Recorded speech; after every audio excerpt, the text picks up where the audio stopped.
Salam damai dalam Kristus. Saudara-saudari yang terkasih dalam Tuhan Yesus Kristus, Injil hari ini diambil dari Matius pasal 22 ayat 34 sampai dengan 40. Marilah kita berdoa sebelum membaca firman Tuhan. Dalam nama Bapa dan Putra dan Roh Kudus. Amin. Allah Bapa yang Maha Kuasa, kami bersyukur kepadamu karena Roh Kudus yang telah Engkau curahkan dalam diri kami. Dialah roh kebenaran yang Kau utus untuk membimbing kami pada seluruh kebenaran. Kehadirannya dalam hati kami telah membuat kami menjadi bait kehadirat-Mu sendiri, dan berkat Dialah kami telah Kau lahirkan kembali menjadi anak-anak-Mu.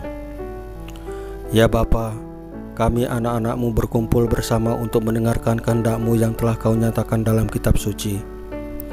Dahulu, Engkau mengutus Roh Kudus untuk membimbing para penulis kitab suci untuk menyatakan kehendak-Mu dalam tulisan mereka. Karena itu, kini kami mohon kepadamu, utuslah Roh Kudus-Mu untuk membimbing kami, agar kami dapat memahami kehendak-Mu yang tertulis dalam kitab suci. Dengan perantaraan Kristus Tuhan kami. Amin. Dalam nama Bapa dan Putra dan Roh Kudus. Amin. Pembacaan Injil Matius pasal 22 ayat 34 sampai dengan 40 dengan perikop hukum yang terutama. Ketika orang-orang Farisi mendengar bahwa Yesus telah membuat orang-orang Saduki itu bungkam, berkumpullah mereka, dan seorang dari mereka, seorang ahli Taurat, bertanya untuk mencobai Dia, "Guru, hukum manakah yang terutama dalam hukum Taurat?" Jawab Yesus kepadanya, "Kasihilah Tuhan Allahmu dengan segenap hatimu, dan dengan segenap jiwamu, dan dengan segenap akal budimu. Itulah hukum yang terutama dan yang pertama. Dan hukum yang kedua yang sama dengan itu ialah, kasihilah sesamamu manusia seperti dirimu sendiri. Pada kedua hukum itulah tergantung seluruh hukum Taurat dan kitab para nabi." Demikianlah sabda Tuhan. Terpujilah Kristus. Saudara-saudari yang terkasih, siapakah kaum Farisi? Siapakah kaum Saduki? Kaum Farisi adalah orang-orang yang taat pada hukum Taurat, namun karena saking taatnya, mereka terkadang lebih memperhatikan hal-hal yang semestinya tidak ditanyakan. Mereka lebih fanatik dan menganggap diri mereka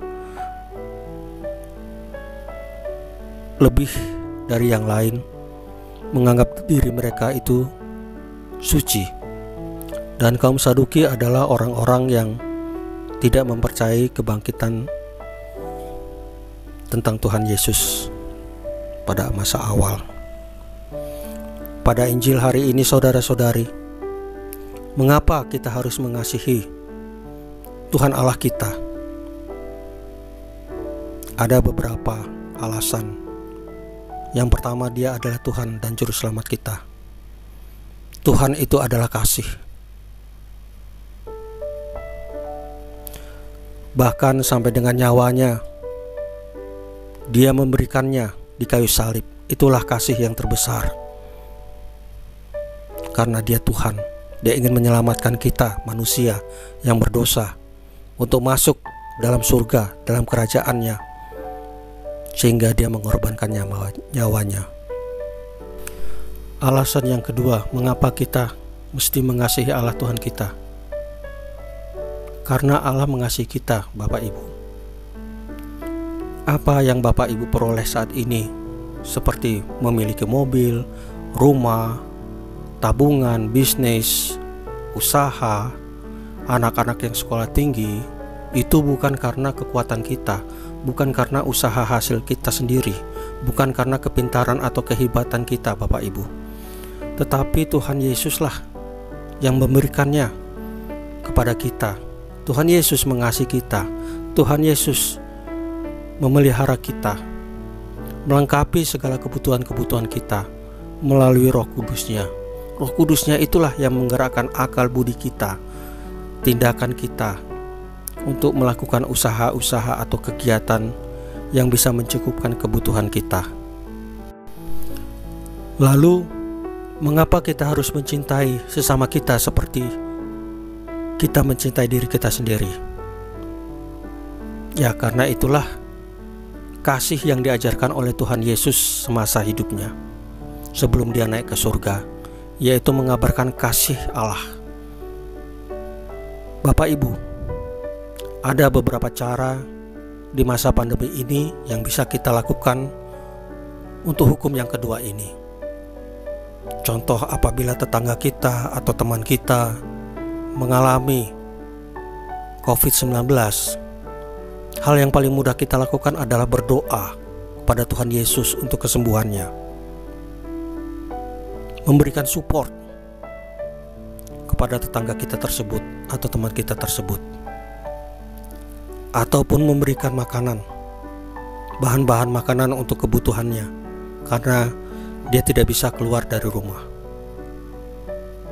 Atau mungkin saja salah satu contohnya kembali, ada seseorang yang kelaparan karena tidak mempunyai makanan, kita bisa memberikan ikan, memberikan daging ikannya.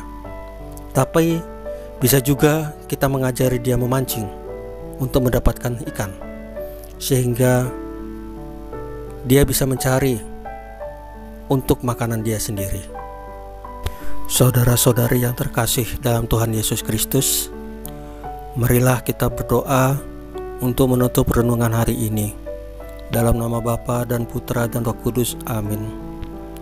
Ya Tuhan Yesus Kristus, Juru Selamat kami satu-satunya yang wafat di kayu salib, kami berterima kasih karena pada hari ini Engkau mengingatkan kepada kami melalui firman-Mu hari ini untuk mencintai Engkau, mencintai Allah Bapa, mengasihi, bersyukur, memuji dan memuliakan nama-Mu dalam kehidupan kami sehari-hari. Dan Engkau mengingatkan kepada kami untuk mencintai sesama kami seperti kami mencintai diri kami.